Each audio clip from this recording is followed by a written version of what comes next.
दोस्तों, आज मैं आपको एक ऐसी कहानी सुनाने जा रहा हूं जो हजारों साल पुरानी है, लेकिन आज भी उतनी ही प्रासंगिक है जितनी उस समय थी। ये कहानी है महान आचार्य चाणक्य और उनके शिष्य चंद्रगुप्त मौर्य की। ये कहानी है उस ज्ञान की जिसने एक साधारण बालक को भारत का सबसे शक्तिशाली सम्राट बना दिया था। और आज मैं आपको बताने जा रहा हूं वो 7 अमूल्य सिद्धांत जो चाणक्य ने चंद्रगुप्त को सिखाए थे। जितना बोलोगे उतना फंसोगे। चुप रहने के 7 महान फायदे। तो चलिए इस यात्रा की शुरुआत करते हैं। अपनी कल्पना को उड़ान दीजिए और मेरे साथ चलिए। ईसा पूर्व 4वीं शताब्दी में जब भारत की धरती पर महान साम्राज्यों की नींव रखी जा रही थी। तक्षशिला विश्व का सबसे प्राचीन विश्वविद्यालय, ज्ञान का केंद्र, जहां दूर दूर से विद्यार्थी आते थे ज्ञान प्राप्त करने। इसी तक्षशिला के घने जंगलों के बीच एक छोटी सी कुटिया में रहते थे आचार्य चाणक्य, एक ऐसा व्यक्ति जिसके मस्तिष्क में पूरे भारतवर्ष को एकजुट करने का स्वप्न था। एक ऐसा व्यक्ति जिसने अपने जीवन में 3 प्रतिज्ञाएं ली थीं। पहली, भारत को एकजुट करना। दूसरी, नंद वंश का विनाश करना। और तीसरी, अपने शिष्य को महान सम्राट बनाना। और वो शिष्य था चंद्रगुप्त, एक युवा, जोशीला, प्रतिभाशाली बालक। लेकिन उसमें एक कमी थी जो बहुत से युवाओं में होती है। वो बहुत बोलता था, अपनी योजनाओं के बारे में, अपने सपनों के बारे में, अपनी रणनीतियों के बारे में। वो हर किसी से बात करता, अपने मन की बात कह देता। और आचार्य चाणक्य ये सब देख रहे थे। वे समझ रहे थे कि अगर चंद्रगुप्त को सम्राट बनाना है तो पहले उसे यह सिखाना होगा कि कब बोलना है और कब चुप रहना है। एक शाम की बात है। सूर्य अस्त हो रहा था। आकाश में लाल, नारंगी और बैंगनी रंगों का अद्भुत मिश्रण था। चारों ओर शांति थी। पक्षी अपने घोंसलों में लौट रहे थे। ठंडी हवा के झोंके आ रहे थे। ऐसे में आचार्य चाणक्य ने चंद्रगुप्त को अपने पास बुलाया। चंद्रगुप्त दौड़ता हुआ आया। उसके मन में हजारों सवाल थे। वो पूछने लगा, गुरुदेव, कब हम नंद वंश पर आक्रमण करेंगे? मैंने एक योजना बनाई है। मैं सोच रहा था कि हम पहले, इससे पहले कि वो अपनी बात पूरी करता, आचार्य ने अपना हाथ उठाया। रुको चंद्र, बस रुको। आज मैं तुम्हें एक ऐसी शिक्षा देने जा रहा हूं जो तुम्हारे जीवन की सबसे महत्वपूर्ण शिक्षा होगी। आज मैं तुम्हें मौन की शक्ति के बारे में बताऊंगा। आज मैं तुम्हें सिखाऊंगा कि चुप रहना एक कला है, एक शक्ति है, एक हथियार है। और जो व्यक्ति इस कला में निपुण हो जाता है वो दुनिया को जीत सकता है। चंद्रगुप्त ने आचार्य की ओर देखा। उसकी आंखों में जिज्ञासा थी। आचार्य मुस्कुराए और बोले, मेरे पास बैठो। आज मैं तुम्हें चाणक्य नीति के अनुसार चुप रहने के 7 महान फायदे बताऊंगा। इन 7 सिद्धांतों को अगर तुमने अपने जीवन में उतार लिया तो कोई तुम्हें हरा नहीं सकता, न युद्ध में, न राजनीति में और न ही जीवन में। आचार्य ने एक लंबी सांस ली और बोले, चंद्र, तुम्हें पता है कि हमारे शरीर में ऊर्जा सीमित है। हर दिन, हर पल हमारे पास एक निश्चित मात्रा में शक्ति होती है। ये शक्ति हमारे शरीर से आती है, हमारे मन से आती है, हमारी आत्मा से आती है। अब सवाल ये है कि हम इस ऊर्जा का उपयोग कैसे करते हैं? क्या हम इसे व्यर्थ की बातों में, बेकार की बहसों में, निरर्थक विवादों में बर्बाद कर देते हैं, या फिर हम इसे अपने लक्ष्य की ओर केंद्रित करते हैं? उन्होंने एक छोटा सा दीपक जलाया और चंद्रगुप्त को दिखाते हुए बोले, देखो इस दीपक को, इसमें सीमित तेल है। अगर मैं इसे तेज हवा में रख दूं तो ये जल्दी बुझ जाएगा, लेकिन अगर मैं इसे एक सुरक्षित जगह पे रखूं जहां हवा का झोंका ना आए तो ये पूरी रात जल सकता है। तुम्हारी ऊर्जा भी ऐसी ही है। जब तुम व्यर्थ बोलते हो तो तुम्हारी ऊर्जा बिखर जाती है। सोचो, जब तुम किसी से बहस करते हो जो तुम्हारे लिए महत्वपूर्ण भी नहीं है, तो उस समय तुम्हारा मन कितना थक जाता है। तुम्हारे शब्द, तुम्हारे विचार, तुम्हारी भावनाएं, सब कुछ उस बहस में चला जाता है। और बाद में तुम खाली महसूस करते हो, थका हुआ महसूस करते हो। और जब वास्तव में किसी महत्वपूर्ण काम के लिए ऊर्जा की जरूरत होती है तो तुम्हारे पास कुछ बचता ही नहीं। आचार्य ने पास में बह रही नदी की ओर इशारा किया। उस नदी को देखो चंद्र, जहां पानी कम है, जहां उथला पानी है, वहां वो कितना शोर कर रही है। कल कल छल छल की आवाज दूर दूर तक सुनाई दे रही है। लेकिन जहां नदी गहरी है, जहां उसमें असली शक्ति है, वहां देखो एकदम शांत, कोई आवाज नहीं, बस गहरा शांत प्रवाह। तुम्हें बताऊं ये गहरी नदी क्या कर सकती है? ये बड़े बड़े पत्थरों को काट सकती है, किनारों को तोड़ सकती है, रास्ते बदल सकती है। और वो उथली शोर करने वाली नदी, वो सिर्फ ध्यान आकर्षित कर सकती है, लेकिन कुछ बदल नहीं सकती। अब मुझे बताओ, तुम क्या बनना चाहते हो? वो शोर करने वाली उथली नदी या वो शांत, गहरी, शक्तिशाली नदी? चंद्रगुप्त चुप था। वो समझ रहा था। आचार्य ने आगे कहा, और एक बात समझो, जब तुम चुप रहते हो, जब तुम अपने शब्दों को नियंत्रित करते हो, तो तुम्हारी आंतरिक शक्ति बढ़ती है, तुम्हारा आत्मविश्वास बढ़ता है, क्योंकि तुम ये साबित करते हो कि तुम अपने मन के मालिक हो। जो व्यक्ति अपनी जुबान को काबू में रख सकता है, वो किसी भी चीज को काबू में रख सकता है। ये आत्मनियंत्रण की पहली सीढ़ी है। देखो चंद्र, दुनिया में दो तरह के लोग होते हैं। एक वो जो हमेशा बोलते रहते हैं, अपनी राय देते रहते हैं, हर जगह अपनी उपस्थिति दर्ज कराते रहते हैं। और दूसरे वो जो चुपचाप अपने काम में लगे रहते हैं, अपनी ऊर्जा को बचाते हैं, और जब समय आता है तो एक ऐसा काम कर जाते हैं कि दुनिया उन्हें देखती ही रह जाती है। तुम्हें याद है पिछले महीने जो योद्धा तुम्हारे पास आया था? वो हमेशा बड़ी बड़ी बातें करता था, मैं ये कर दूंगा, मैं वो कर दूंगा, मेरी ताकत देखो, मेरा कौशल देखो। और जब असली युद्ध का समय आया तो वो सबसे पहले भाग गया। क्यों? क्योंकि उसकी सारी ऊर्जा बातों में खत्म हो गई थी। उसके पास करने के लिए कुछ बचा ही नहीं। और दूसरी ओर वो चुप रहने वाला सैनिक याद है, जो कभी कुछ नहीं बोलता था, हमेशा अपने अभ्यास में लगा रहता था, तलवार चलाता था, धनुष चलाता था, अपने शरीर को मजबूत करता था। और जब युद्ध हुआ तो उसने ऐसा पराक्रम दिखाया कि सबके होश उड़ गए। यही अंतर है चंद्र, यही अंतर है चुप रहने और बोलते रहने में। आचार्य ने चंद्रगुप्त के कंधे पर हाथ रखा। तुम्हें एक महान योद्धा बनना है, एक महान सम्राट बनना है, और इसके लिए तुम्हें अपनी हर बूंद ऊर्जा की जरूरत होगी। इसलिए आज से ये प्रतिज्ञा करो कि तुम व्यर्थ नहीं बोलोगे, हर शब्द सोच समझ कर बोलोगे, हर वाक्य का एक उद्देश्य होगा, और बाकी समय तुम चुप रहोगे, अपनी ऊर्जा को संरक्षित करोगे, अपनी आंतरिक शक्ति को बढ़ाओगे। याद रखो, शब्द बोलना आसान है, लेकिन चुप रहना, अपने मन को शांत रखना, ये असली ताकत है। और जब तुम इस ताकत को हासिल कर लोगे तो तुम देखोगे कि तुम्हारे पास पहले से कहीं ज्यादा ऊर्जा है। तुम ज्यादा काम कर पाओगे, ज्यादा सोच पाओगे, ज्यादा हासिल कर पाओगे। चंद्रगुप्त ने सिर हिलाया। उसकी आंखों में समझ का एक नया प्रकाश था। और सुनो, आचार्य ने जोड़ा, जब तुम चुप रहते हो तो तुम्हारा मन शांत होता है। शांत मन का मतलब है स्पष्ट विचार, स्पष्ट विचार का मतलब है बेहतर निर्णय, और बेहतर निर्णय का मतलब है सफलता। ये एक श्रृंखला है चंद्र, और इसकी शुरुआत होती है मौन से। इसलिए पहला सिद्धांत याद रखो, चुप रहने से तुम्हारी ऊर्जा का संरक्षण होता है, तुम्हारी आत्मशक्ति का विकास होता है, और तुम एक शक्तिशाली व्यक्ति बनते हो जो अपने लक्ष्य को पाने के लिए तैयार है।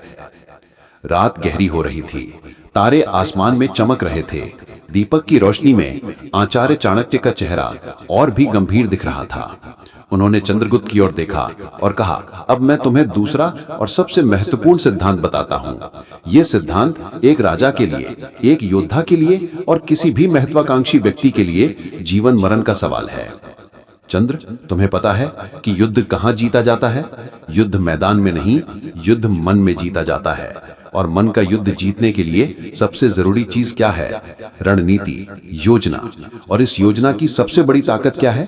गोपनीयता।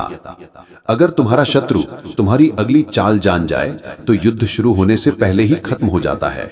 अगर तुम्हारा प्रतिद्वंदी तुम्हारी कमजोरी जान जाए तो वो उसी पर वार करेगा। अगर तुम्हारे अवरोधी को तुम्हारी योजना का पता चल जाए तो वो तुम्हारे हर कदम को रोकने के लिए तैयार रहेगा। आचार्य ने अपनी मुट्ठी बंद की और कहा, देखो इस मुट्ठी को, इसमें एक बीज है, एक छोटा सा बीज।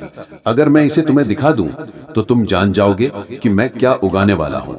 तुम उसी के हिसाब से तैयारी कर लोगे। लेकिन अगर मैं इसे अपनी मुट्ठी में बंद रखूं, अगर मैं इसे जमीन में गाड़ दूं, अगर मैं चुपचाप इसकी देखभाल करूं, और जब एक दिन एक विशाल वृक्ष तुम्हारे सामने खड़ा हो जाए तो तुम क्या कर पाओगे? कुछ नहीं। तब तक बहुत देर हो चुकी होगी। यही है रहस्य की शक्ति। तुम्हारी योजनाएं, तुम्हारे सपने, तुम्हारी रणनीतियां, ये सब तुम्हारे बीज हैं। इन्हें तब तक गुप्त रखो जब तक ये इतने मजबूत ना हो जाएं कि कोई इन्हें उखाड़ ना सके। चंद्रगुप्त ने पूछा, लेकिन गुरुदेव, अगर हम अपनी योजनाएं किसी से साझा नहीं करेंगे तो हमें सहयोग कैसे मिलेगा, मदद कैसे मिलेगी? आचार्य मुस्कुराए। बहुत अच्छा सवाल है, लेकिन ध्यान से सुनो। मैं ये नहीं कह रहा कि तुम किसी से कुछ मत कहो। मैं ये कह रहा हूँ कि सावधानी से बोलो। केवल उन लोगों से साझा करो जो तुम्हारे विश्वास पात्र हैं, जो तुम्हारे साथ हैं, और वो भी केवल उतना ही बताओ जितना जरूरी है। तुम्हें एक कहानी सुनाता हूं। कई वर्ष पहले एक राजा था। उसने अपने राज्य का विस्तार करने की योजना बनाई। वो इतना उत्साहित था कि उसने अपने दरबार में, अपने मंत्रियों के सामने, अपने सेनापतियों के सामने और यहां तक कि अपने मित्रों के सामने भी अपनी पूरी योजना बता दी। उसने बताया कि वो कब हमला करेगा, कहां हमला करेगा, किस रास्ते से जाएगा, कितने सैनिक ले जाएगा। अब उस दरबार में एक मंत्री था जो उस राजा का, शत्रु राजा का जासूस था। उसने सारी जानकारी अपने असली मालिक को दे दी। और क्या हुआ? जब वो राजा युद्ध के लिए गया तो उसे हर कदम पर घात लगाकर बैठे दुश्मन मिले। उसकी पूरी सेना का नाश हो गया। वो खुद बड़ी मुश्किल से अपनी जान बचाकर भागा। और सब कुछ इसलिए हुआ क्योंकि उसने अपना मुंह नहीं संभाला। उसने अपनी रणनीति को गुप्त नहीं रखा। आचार्य ने चंद्रगुप्त की ओर देखा। अब समझ में आया, एक राजा के लिए, एक योद्धा के लिए उसकी योजना ही उसका सबसे बड़ा हथियार है। और इस हथियार को तब तक गुप्त रखो जब तक उसे इस्तेमाल करने का सही समय ना आ जाए। और ये केवल युद्ध की बात नहीं है, ये जीवन के हर क्षेत्र में लागू होता है। तुम एक व्यापार शुरू करना चाहते हो, अपने आइडिया को तब तक गुप्त रखो जब तक वो पूरी तरह से तैयार ना हो जाए। तुम कुछ नया सीखना चाहते हो, चुपचाप सीखो, और जब तुम मास्टर बन जाओ तब दुनिया को दिखाओ। तुम्हारा कोई लक्ष्य है, उस पर चुपचाप काम करो। जब तुम उसे हासिल कर लोगे तब तुम्हारा काम खुद बोलेगा। क्योंकि चंद्र, दुनिया बहुत क्रूर है। यहां हर कोई तुम्हारा शुभचिंतक नहीं है। कुछ लोग तुम्हारी सफलता से जलते हैं, कुछ लोग तुम्हें नीचा दिखाना चाहते हैं। और अगर उन्हें तुम्हारी योजना का पता चल गया तो वे तुम्हें रोकने की कोशिश करेंगे। वे तुम्हें हतोत्साहित करेंगे। वे तुम्हें बताएंगे कि ये नहीं हो सकता, ये बहुत मुश्किल है, तुम ये नहीं कर पाओगे। लेकिन अगर तुम चुप रहे, अगर तुमने अपनी योजना को गुप्त रखा, तो वे कुछ नहीं कर पाएंगे। और एक दिन जब तुम सफल होकर उनके सामने खड़े होगे तो उनके पास कहने के लिए कुछ नहीं बचेगा। आचार्य ने एक और उदाहरण दिया। तुम्हें याद है, मैंने तुम्हें पहली बार कब देखा था? जब तुम एक छोटे से गांव में रहते थे। तुम में कुछ खास था। मैंने तुम्हें चुना, लेकिन मैंने किसी को बताया नहीं। मैंने ये घोषणा नहीं की कि मैं इस लड़के को सम्राट बनाऊंगा। क्यों? क्योंकि अगर मैंने ऐसा किया होता तो नंद राजा को पता चल जाता, और वो क्या करता? वो तुम्हें मरवा देता। इससे पहले कि तुम कुछ बन पाते, वो तुम्हें खत्म कर देता। लेकिन मैंने चुपचाप तुम्हें प्रशिक्षित किया, चुपचाप तुम्हें तैयार किया। और अब देखो, आज तुम एक शक्तिशाली योद्धा बन चुके हो। अब तुम्हें कोई आसानी से नहीं हरा सकता। यह है रहस्य की शक्ति। चंद्रगुप्त ने कहा, तो आप कह रहे हैं कि हमें अपने सपनों के बारे में किसी से बात नहीं करनी चाहिए? नहीं, मैं ये नहीं कह रहा। सपने देखो, बड़े सपने देखो, लेकिन उन्हें हासिल करने की अपनी रणनीति को गुप्त रखो। अपने कमजोर पलों को, अपनी कमियों को, अपनी अधूरी योजनाओं को दुनिया के सामने मत रखो। उन पर चुपचाप काम करो। और जब तुम तैयार हो जाओ, जब तुम्हारी योजना पूरी तरह से मजबूत हो जाए, तब उसे क्रियान्वित करो। और एक बात और, जब तुम चुप रहते हो, जब तुम अपनी योजनाओं को गुप्त रखते हो, तो तुम्हारे चारों ओर एक रहस्य का आवरण बन जाता है। लोग तुम्हारे बारे में सोचने लगते हैं, वे अनुमान लगाते हैं, वे जानना चाहते हैं कि तुम क्या सोच रहे हो, क्या योजना बना रहे हो। और ये अनिश्चितता ही तुम्हारी ताकत बन जाती है। क्योंकि जब कोई तुम्हें समझ नहीं पाता तो वो तुम्हारे खिलाफ प्रभावी रणनीति नहीं बना सकता। वो तुम्हारे हर कदम से चौकन्ना रहता है, वो डरता है। और एक डरा हुआ दुश्मन आधा हारा हुआ दुश्मन होता है। आचार्य ने चंद्रगुप्त के हाथ में एक छोटा सा पत्थर रखा। इस पत्थर को देखो, ये छोटा है, साधारण है। लेकिन अगर मैं तुम्हें न बताऊं कि ये पत्थर किस काम आने वाला है, तो तुम क्या करोगे? तुम अनुमान लगाओगे, सोचोगे, लेकिन तुम्हें पता नहीं चलेगा। और जब एक दिन मैं इस पत्थर का इस्तेमाल करूंगा तो तुम चौंक जाओगे। यही है रहस्य की शक्ति। इसलिए दूसरा सिद्धांत याद रखो, चुप रहने से तुम्हारे रहस्यों की सुरक्षा होती है, तुम्हारी रणनीति सुरक्षित रहती है, और तुम अपने दुश्मनों से हमेशा एक कदम आगे रहते हो। जो व्यक्ति अपने रहस्यों को सुरक्षित रख सकता है, वो विजयी होता है। आचार्य चाणक्य ने एक गहरी सांस ली।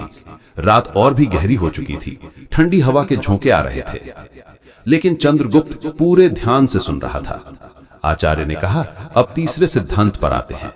यह सिद्धांत तुम्हारे रिश्तों को, तुम्हारी शांति को और तुम्हारे मानसिक संतुलन को बचाएगा। चंद्र, तुमने कभी ध्यान दिया है कि ज्यादातर झगड़े, गलतफहमियां और दुश्मनियां कैसे शुरू होती हैं? शब्दों से। एक गलत बात, एक गलत समय पर बोला गया वाक्य, एक जल्दबाजी में दी गई प्रतिक्रिया और बस आग लग जाती है। एक ऐसी आग जो कभी पूरे जीवन नहीं बुझती। मैं तुम्हें एक सच बताता हूं, जितना ज्यादा तुम बोलोगे उतनी ज्यादा गलती करने की संभावना होगी, क्योंकि हर शब्द एक रिस्क है, हर वाक्य एक संभावना है कि कुछ गलत हो जाए। लेकिन अगर तुम चुप रहो तो कोई गलती नहीं होगी, कोई गलतफहमी नहीं होगी। आचार्य ने एक कहानी सुनाई। एक राज्य में दो भाई रहते थे, दोनों में बहुत प्यार था। एक दिन बड़े भाई ने छोटे भाई से कुछ कहा। छोटे भाई ने उसे गलत समझ लिया। उसने जवाब दिया और जवाब में कड़वाहट थी। बड़े भाई को बुरा लगा। उसने और कड़ा जवाब दिया और इस तरह एक छोटी सी बात बढ़ते बढ़ते एक विशाल झगड़ा बन गई। दोनों भाइयों ने एक दूसरे से बात करना बंद कर दिया और यह झगड़ा इतना बढ़ा कि उन्होंने अपने पिता की संपत्ति को भी बांट लिया। एक परिवार टूट गया और सब कुछ शब्दों के कारण। अब सोचो, अगर उस समय दोनों में से कोई एक चुप रह गया होता, अगर किसी ने जवाब नहीं दिया होता, अगर किसी ने अपने गुस्से को नियंत्रित किया होता तो क्या होता? वो झगड़ा वहीं खत्म हो जाता, वो परिवार आज भी एक साथ होता। चंद्रगुप्त ने पूछा, लेकिन गुरुदेव, अगर कोई हमें गलत कहे, अगर कोई हमारा अपमान करे, तो क्या हमें चुप रह जाना चाहिए? क्या हमें अपना बचाव नहीं करना चाहिए? आचार्य मुस्कुराए। बहुत अच्छा सवाल, लेकिन मेरा जवाब है हां और नहीं दोनों। समझो, हर बात का जवाब देना जरूरी नहीं है, हर अपमान का बदला लेना जरूरी नहीं है, क्योंकि जब तुम हर छोटी छोटी बात पर प्रतिक्रिया करते हो तो तुम अपनी ऊर्जा बर्बाद करते हो, तुम अपना समय बर्बाद करते हो और सबसे बुरी बात, तुम अपनी शांति खो देते हो। लेकिन हां, अगर कुछ वास्तव में महत्वपूर्ण है, अगर तुम्हारे सम्मान पर गंभीर आक्रमण है, अगर तुम्हारे सिद्धांतों के खिलाफ कुछ हो रहा है, तो जरूर बोलो, लेकिन तब भी बिना सोचे समझे मत बोलो। शांत मन से, संयम के साथ और प्रभावी तरीके से बोलो। मैं तुम्हें एक और कहानी सुनाता हूं। एक बार एक महान संत से एक व्यक्ति मिलने आया। उस व्यक्ति ने संत का बहुत अपमान किया, उसने बुरी बुरी बातें कही, लेकिन संत चुप रहे, उन्होंने कुछ नहीं कहा। वो व्यक्ति और भी ज्यादा गुस्सा हो गया, उसने और भी बुरी बातें कही, फिर भी संत चुप रहे। आखिरकार थक कर वो व्यक्ति चला गया। उसके चले जाने के बाद संत के शिष्यों ने पूछा, गुरुदेव, आपने उसे जवाब क्यों नहीं दिया? आपने उसे रोका क्यों नहीं? संत ने मुस्कुराते हुए कहा, अगर कोई तुम्हें कोई उपहार देता है और तुम उसे स्वीकार नहीं करते, तो वो उपहार किसके पास रहता है? देने वाले के पास। उस व्यक्ति ने मुझे गालियों का उपहार दिया, लेकिन मैंने उसे स्वीकार नहीं किया, इसलिए वो गालियां उसी के पास रह गई। मैं क्यों अपनी शांति खराब करूं? ये है चंद्र, मौन की शक्ति। जब कोई तुम्हें भड़काने की कोशिश करे, चुप रहो।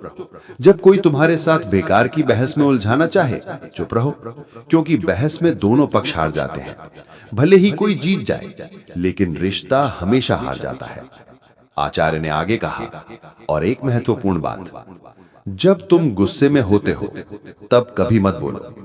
गुस्से में बोले गए शब्द ऐसे तीर होते हैं जो एक बार छूट जाएं तो वापस नहीं आते। वे सामने वाले के दिल में घुस जाते हैं और फिर चाहे तुम कितना भी माफी मांग लो, वे घाव हमेशा रहते हैं। मैं तुम्हें अपना अनुभव बताता हूं। जब मैं युवा था तब मुझे भी गुस्सा बहुत जल्दी आता था। एक बार मेरे एक मित्र ने कुछ ऐसा कहा जो मुझे बुरा लगा। मैं तुरंत भड़क गया। मैंने उसे बहुत बुरी बुरी बातें कही। वो बहुत दुखी हुआ। हमारी दोस्ती टूट गई और आज इतने वर्षों बाद मुझे उस पल का बहुत पछतावा है। अगर मैं उस समय चुप रह गया होता, अगर मैंने अपने गुस्से को काबू में रखा होता, तो शायद वो दोस्ती आज भी होती। इसलिए मैं तुम्हें सिखाता हूं, जब गुस्सा आए तो तुरंत प्रतिक्रिया मत दो। रुको, गहरी सांस लो, पानी पी लो, थोड़ा टहल लो, अपने गुस्से को शांत होने दो और फिर शांत मन से सोचो कि क्या जवाब देना है या देना भी है कि नहीं। ज्यादातर मामलों में तुम पाओगे कि जवाब देने की जरूरत ही नहीं है। और एक और बात, जब तुम चुप रहते हो तो सामने वाला खुद शांत हो जाता है। गुस्सा तब तक नहीं बढ़ता जब तक उसे जवाब मिलता रहे। अगर तुम जवाब नहीं दोगे तो वो अपने आप ठंडा पड़ जाता है। ये आग की तरह है, अगर तुम उसमें लकड़ियां डालते रहोगे तो वो जलती रहेगी, लेकिन अगर तुम कुछ नहीं डालोगे तो वो अपने आप बुझ जाएगी। चंद्रगुप्त ने कहा, तो आप कह रहे हैं कि हमें कभी अपनी बात नहीं रखनी चाहिए? नहीं, मैं ये नहीं कह रहा। अपनी बात जरूर रखो, लेकिन सही समय पर, सही तरीके से और सही व्यक्ति के सामने। बेवजह हर किसी के सामने हर समय अपनी राय देने की जरूरत नहीं है। कुछ बहसें जीतने लायक नहीं होती। कुछ लोगों को समझाने में तुम्हारी पूरी जिंदगी लग सकती है और फिर भी वे नहीं समझेंगे। ऐसे में चुप रहना ही बेहतर है। याद रखो, हर लड़ाई लड़ने लायक नहीं होती। एक बुद्धिमान योद्धा वही है जो ये जानता है कि कौन सी लड़ाई लड़नी है और कौन सी को छोड़ देना है। और ज्यादातर बहसें, झगड़े ऐसी लड़ाइयां हैं जिन्हें छोड़ देना ही बेहतर है। इसलिए तीसरा सिद्धांत याद रखो, चुप रहने से तुम गलत फहमियों से बच सकते हो, तुम झगड़ों से बच सकते हो, तुम अपने रिश्तों को बचा सकते हो और सबसे महत्वपूर्ण, तुम अपनी मानसिक शांति को बचा सकते हो, क्योंकि शांत मन से ही महान काम होते हैं। आचार्य चाणक्य ने चंद्रगुप्त की ओर देखा। उन्होंने देखा कि चंद्रगुप्त अब पहले से ज्यादा ध्यान से सुन रहा था, कम बोल रहा था। आचार्य ने मन ही मन मुस्कुराते हुए कहा, अच्छा, अब चौथे सिद्धांत पर आते हैं, और ये सिद्धांत बहुत ही महत्वपूर्ण है, खासकर तुम्हारे जैसे युवा के लिए। चंद्र, तुम्हें पता है कि ज्ञान कैसे मिलता है? ज्ञान बोलने से नहीं, सुनने से मिलता है। जो व्यक्ति हमेशा बोलता रहता है वो कभी सीख नहीं पाता, क्योंकि जब तुम बोल रहे होते हो तो तुम वही बात दोहरा रहे होते हो जो तुम पहले से जानते हो।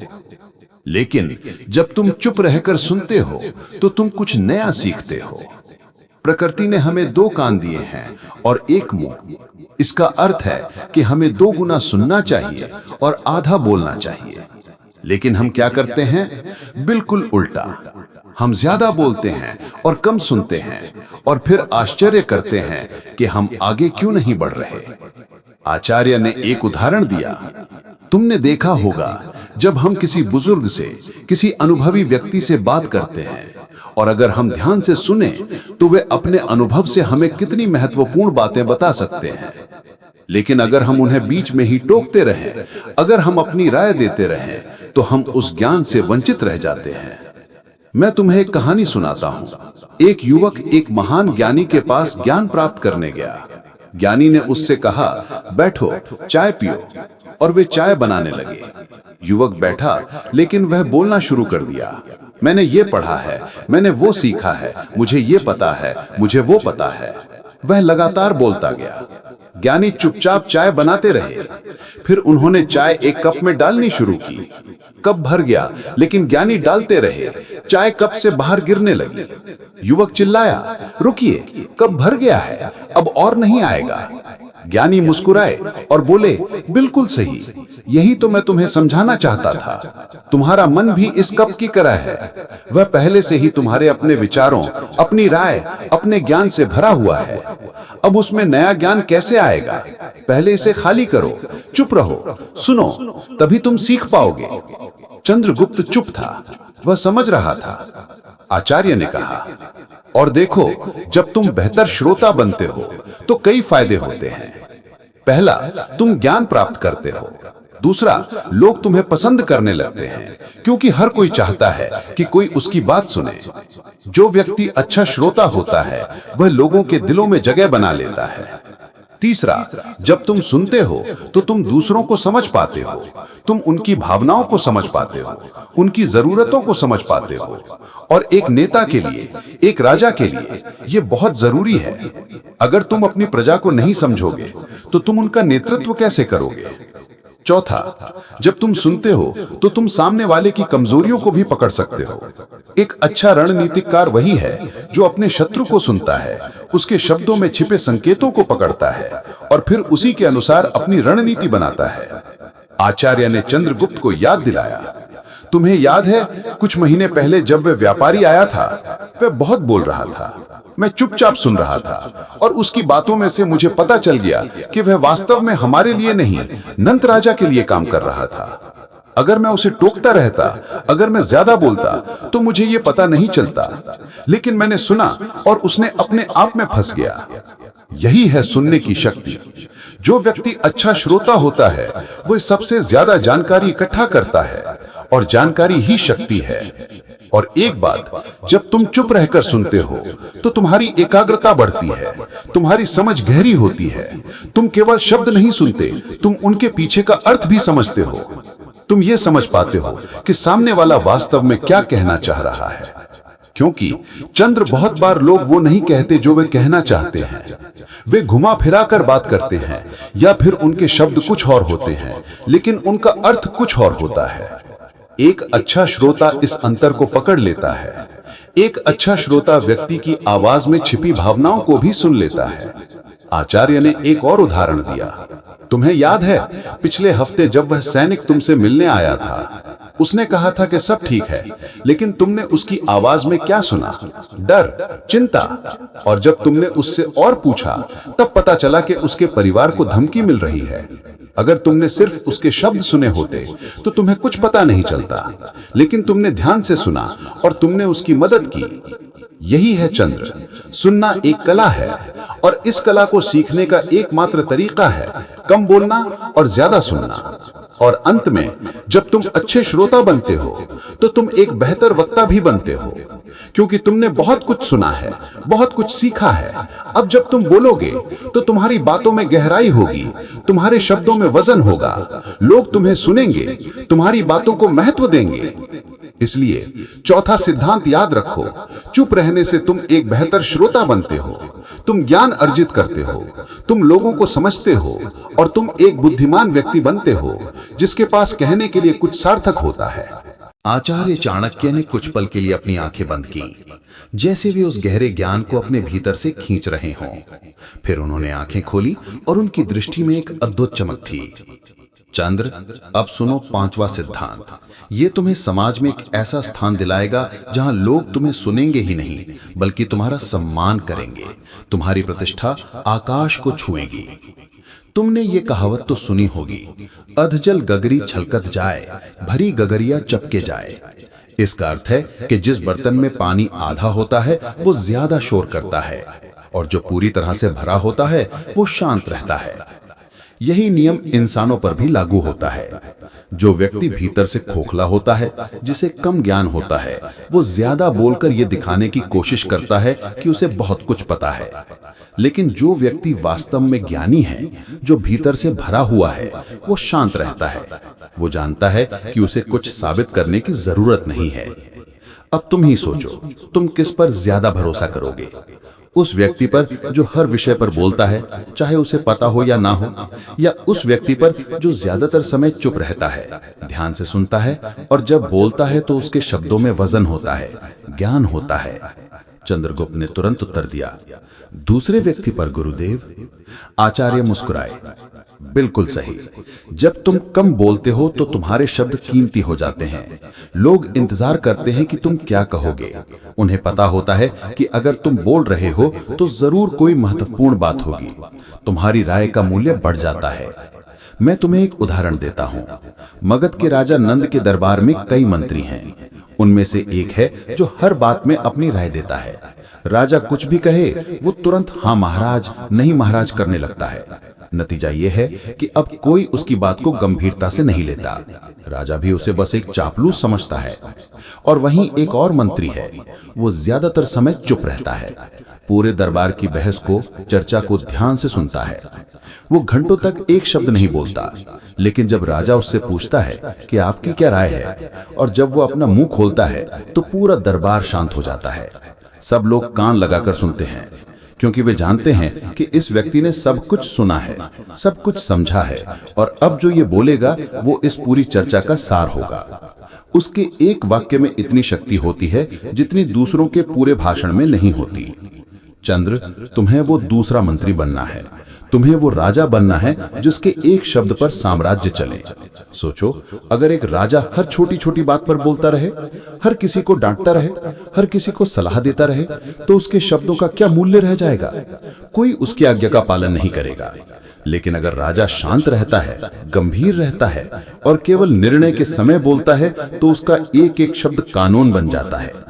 जब तुम चुप रहते हो तो लोग तुम्हें गलत समझने की भूल नहीं करते। वे तुम्हें कमजोर नहीं समझते, बल्कि वे तुम्हें रहस्यमयी और गहरा समझते हैं। वे मानते हैं कि तुम बहुत कुछ जानते हो, लेकिन कहते नहीं हो। ये तुम्हारी प्रतिष्ठा को बढ़ाता है। ये तुम्हारे चारों ओर एक ऐसा आभामंडल बना देता है जो लोगों को तुम्हारी ओर आकर्षित करता है। आज के बाद जब तुम किसी सभा में जाओ तो तुरंत बोलना शुरू मत कर देना। पहले बैठो, शांत रहो, सुनो, समझो, देखो कि कौन क्या कह रहा है, क्यों कह रहा है, और जब तुम्हें लगे कि अब तुम्हारी बात का सबसे ज्यादा प्रभाव पड़ेगा, केवल तभी बोलो। तुम देखोगे चंद्र कि तुम्हारे सम्मान में कई गुना वृद्धि हो जाएगी। इसलिए 5वां सिद्धांत याद रखो, चुप रहने से तुम्हारे शब्दों का मूल्य बढ़ता है, तुम्हें सम्मान मिलता है, तुम्हारी प्रतिष्ठा बढ़ती है और तुम एक ऐसे व्यक्ति बनते हो जिसे दुनिया सुनना चाहती है। रात का अंधेरा पूरी तरह से छा चुका था। कुटिया में जलते दीपक की लौ हवा के झोंकों से कांप रही थी, जिससे दीवार पर बनती बिगड़ती परछाइयां किसी रहस्यमयी नृत्य का आभास दे रही थी। आचार्य की आवाज और भी गहरी हो गई। 6वां सिद्धांत चंद्र तुम्हें वो शक्ति देगा जो एक सामान्य व्यक्ति के पास नहीं होती। यह है अवलोकन की शक्ति, यानी देखने की कला। जब तुम्हारा मुंह बंद होता है तो तुम्हारी आंखें और तुम्हारे कान ज्यादा खुल जाते हैं। जब तुम बोलने में व्यस्त नहीं होते तो तुम्हारा मस्तिष्क आसपास की चीजों को देखने और समझने में लग जाता है।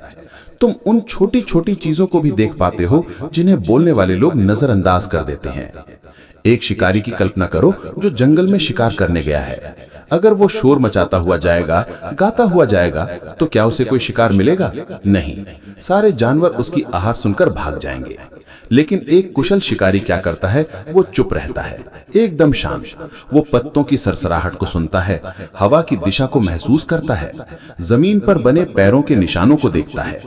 वो चुपचाप एक जगह बैठकर घंटों तक बस देखता है, अवलोकन करता है, और इसी अवलोकन से उसे पता चलता है कि उसका शिकार कहाँ है, वो क्या कर रहा है और उस पर हमला करने का सही समय कौन सा है। चंद्र, ये पूरी दुनिया एक जंगल है और तुम एक शिकारी हो। तुम्हारे दोस्त, तुम्हारे दुश्मन, तुम्हारी प्रजा, तुम्हारे मंत्री, हर कोई इस जंगल का हिस्सा है। अगर तुम हमेशा बोलते रहोगे तो तुम उनके असली स्वभाव को कभी नहीं जान पाओगे। वे तुम्हारे सामने वही दिखाएंगे जो तुम देखना चाहते हो। लेकिन जब तुम चुप रहते हो, जब तुम शांत रहकर उन्हें देखते हो, तब तुम्हें उनका असली चेहरा दिखाई देता है। तुम देख पाते हो कि कौन तुमसे सच बोल रहा है और कौन झूठ। तुम उनकी आंखों में छिपे डर को पढ़ सकती हो, उनके चेहरे पर आती जाती भावनाओं को समझ सकते हो, उनके शरीर की भाषा को पढ़ सकते हो। शब्द झूठ बोल सकते हैं चंद्र, लेकिन आंखें और शरीर कभी झूठ नहीं बोलते। आचार्य ने अपनी एक पुरानी घटना याद करते हुए कहा, कई वर्ष पहले मैं एक राजा के दरबार में था। उस राजा को शक था कि उसका कोई मंत्री शत्रु से मिला हुआ है, लेकिन उसे पता नहीं चल रहा था कि कौन। मैंने राजा से कहा कि आप बस 1 सप्ताह के लिए दरबार में चुप रहिए, कुछ मत बोलिए, बस देखिए। राजा ने वैसा ही किया। वो सिंहासन पर बैठता और बस सबको देखता। पहले 2-3 दिन तो सब सामान्य रहा, लेकिन फिर मंत्रियों में बेचैनी बढ़ने लगी। जो निर्दोष थे वो शांत थे, लेकिन जो दोषी था वो घबराने लगा। वो बार बार राजा की ओर देखता। वो अपने पास बैठे दूसरे मंत्रियों से कानाफूसी करने लगा। उसके माथे पर पसीना आने लगा और बस 1 सप्ताह के भीतर बिना एक शब्द बोले राजा ने उस गद्दार को पहचान लिया। ये है अवलोकन की शक्ति जो सिर्फ मौन से आती है। एक राजा के लिए यह शक्ति सबसे महत्वपूर्ण है। तुम्हें लोगों को पढ़ना सीखना होगा। तुम्हें यह जानना होगा कि किसके मन में क्या चल रहा है, और ये ज्ञान तुम्हें किताबें नहीं दे सकती। ये तुम्हें तुम्हारा मौन और तुम्हारा अवलोकन ही सिखाएगा। जब तुम किसी से मिलो तो कम बोलो और उसे ज्यादा बोलने दो। उसे सुनो और उसे देखो। देखो कि बात करते समय उसकी आंखें कहां देखती हैं। देखो कि वो कैसे हाथ हिलाता है। देखो कि वो कैसे बैठता है। तुम्हें उसके बारे में इतना कुछ पता चल जाएगा जितना वो अपने शब्दों से कभी नहीं बताता। इसलिए 6वां सिद्धांत याद रखो, चुप रहने से तुम्हारी अवलोकन की शक्ति बढ़ती है। तुम दुनिया को और लोगों को ज्यादा गहराई से देख और समझ पाते हो, और ये समझ तुम्हें सही निर्णय लेने में मदद करती है, जो तुम्हें हमेशा दूसरों से एक कदम आगे रखेगी। अब रात अपने चरम पर थी। बाहर झींगुरों की आवाज के सिवा कोई और स्वर नहीं था। दीपक भी लगभग बुझने को था। आचार्य चाणक्य का चेहरा एक अलौकिक शांति से दमक रहा था। उन्होंने अपना हाथ चंद्रगुप्त के सिर पर रखा और बोले, अब मैं तुम्हें अंतिम और सबसे गहरा सिद्धांत बताने जा रहा हूं। ये बाकी 6 सिद्धांतों का सार है। ये वो परम लाभ है जिसके सामने बाकी सब छोटे हैं। 7वां फायदा है स्वयं पर विजय, आत्मनियंत्रण। चंद्र, इस संसार में सबसे कठिन काम क्या है? किसी देश को जीतना, किसी शत्रु को हराना? नहीं, इस संसार में सबसे कठिन काम है खुद को जीतना, अपने मन को जीतना, अपनी इंद्रियों को जीतना। और हमारी इंद्रियों में सबसे चंचल, सबसे शक्तिशाली और सबसे खतरनाक क्या है? हमारी जिह्वा, हमारी जुबान। ये जबान ही है जो हमें मीठा और कड़वा चखाती है, और यही जबान है जो मीठे और कड़वे शब्द बोलती है। जिसने अपनी जबान पर नियंत्रण कर लिया, उसने समझो अपनी आधी इंद्रियों पर विजय प्राप्त कर ली। मन एक जंगली घोड़े की तरह है चंद्र। ये हमेशा भागना चाहता है, ये बोलना चाहता है, प्रतिक्रिया देना चाहता है, अपनी उपस्थिति जताना चाहता है। जब तुम चुप रहने का अभ्यास करते हो तो तुम इस जंगली घोड़े को लगाम लगा रहे होते हो। तुम उसे साध रहे होते हो। तुम उसे बता रहे होते हो कि मालिक कौन है। तुम अपने मन के गुलाम नहीं, बल्कि अपने मन के स्वामी बन रहे होते हो। जो व्यक्ति अपने शब्दों को नियंत्रित कर सकता है, वो अपने क्रोध को भी नियंत्रित कर सकता है, वो अपनी इच्छाओं को भी नियंत्रित कर सकता है, वो अपने भय को भी नियंत्रित कर सकता है, क्योंकि ये सब मन से ही तो उत्पन्न होता है। और मौन मन को साधने का सबसे बड़ा अस्त्र है। जब तुम चुपचाप बैठते हो, ध्यान करते हो, तब तुम्हें अपने भीतर का शोर सुनाई देता है। हजारों विचार, हजारों इच्छाएं, हजारों डर, और जब तुम उन्हें बिना प्रतिक्रिया दिए बस देखते हो, तो वे धीरे धीरे शांत होने लगते हैं। जैसे तालाब में पत्थर फेंकने से लहरें उठती हैं, लेकिन अगर उसे शांत छोड़ दिया जाए तो पानी फिर से स्थिर हो जाता है। मौन तुम्हारे मन के तालाब को स्थिर करता है, और जब मन स्थिर हो जाता है तब क्या होता है? तब तुम्हें परम शांति का अनुभव होता है, तब तुम्हें आत्मज्ञान होता है, तब तुम अपनी असली शक्ति को पहचानते हो। वो शक्ति जो बाहर की दुनिया से नहीं, तुम्हारे भीतर से आती है। तुम एक साम्राज्य पर शासन करना चाहते हो चंद्र, लेकिन जो व्यक्ति खुद पर शासन नहीं कर सकता, वो दूसरों पर कभी शासन नहीं कर सकता। जो खुद अपनी भावनाओं का गुलाम है, वो लाखों लोगों का स्वामी कैसे बनेगा? इसलिए सम्राट बनने से पहले तुम्हें योगी बनना होगा। तुम्हें खुद को जीतना होगा, और इसकी शुरुआत होगी मौन से। हर दिन कुछ समय के लिए बस चुप रहो, कुछ मत करो, कुछ मत सोचो, बस रहो। तुम देखोगे कि ये अभ्यास तुम्हें भीतर से कितना शक्तिशाली बना देगा। ये तुम्हें वो मानसिक दृढ़ता देगा जो किसी भी चुनौती का सामना कर सकती है। आचार्य चाणक्य ने चंद्रगुप्त की आंखों में झांका, तो ये हैं मौन के 7 फायदे चंद्र। पहला, ऊर्जा का संरक्षण, व्यर्थ बोलकर अपनी शक्ति नष्ट मत करो। दूसरा, रहस्यों की सुरक्षा, अपनी योजनाओं को तब तक गुप्त रखो जब तक वे सफल ना हो जाएं। तीसरा, झगड़ों से बचाव, हर बात का जवाब देकर अपनी शांति भंग मत करो। चौथा, ज्ञान की प्राप्ति, कम बोलो, ज्यादा सुनो और सीखते रहो। पांचवा, सम्मान की प्राप्ति, तुम्हारे कम बोलने से तुम्हारे शब्दों का मूल्य बढ़ेगा। छठवां, अवलोकन की शक्ति, चुप रहकर दुनिया को उसकी असलियत में देखो। और सातवां है चंद्र, स्वयं पर विजय, जिसने जबान को जीता उसने जग को जीता। इन 7 सिद्धांतों को अपने जीवन का आधार बना लो। इन्हें केवल सुनो मत, इन्हें जियो। और मैं तुम्हें वचन देता हूं चंद्र कि जिस दिन तुम मौन की इस शक्ति को पूरी तरह से समझ जाओगे, उस दिन तुम्हें सम्राट बनने से कोई नहीं रोक सकता। उस रात तक्षशिला के उस शांत जंगल में एक शिष्य ने अपने गुरु से केवल शब्द नहीं, बल्कि जीवन जीने की कला सीखी। उसने सीखा कि असली शक्ति बोलने में नहीं, बल्कि ये जानने में है कि कब चुप रहना है। दोस्तों, ये कहानी सिर्फ चंद्रगुप्त के लिए नहीं थी, ये हम सब के लिए है। आज की इस शोर शराबे की दुनिया में जहां हर कोई चिल्ला रहा है, अपनी बात मनवाना चाहता है, वहां चुप रहने की कला पहले से कहीं ज्यादा महत्वपूर्ण हो गई है। अपनी ऊर्जा को बचाइए, अपने रहस्यों को सुरक्षित रखिए, अपनी शांति की रक्षा कीजिए, एक अच्छे श्रोता बनिए, सम्मान अर्जित कीजिए, दुनिया को देखिए और सबसे बढ़कर खुद पर विजय प्राप्त कीजिए, क्योंकि जो मौन की शक्ति को जान गया वो जीवन के हर युद्ध को जीत गया।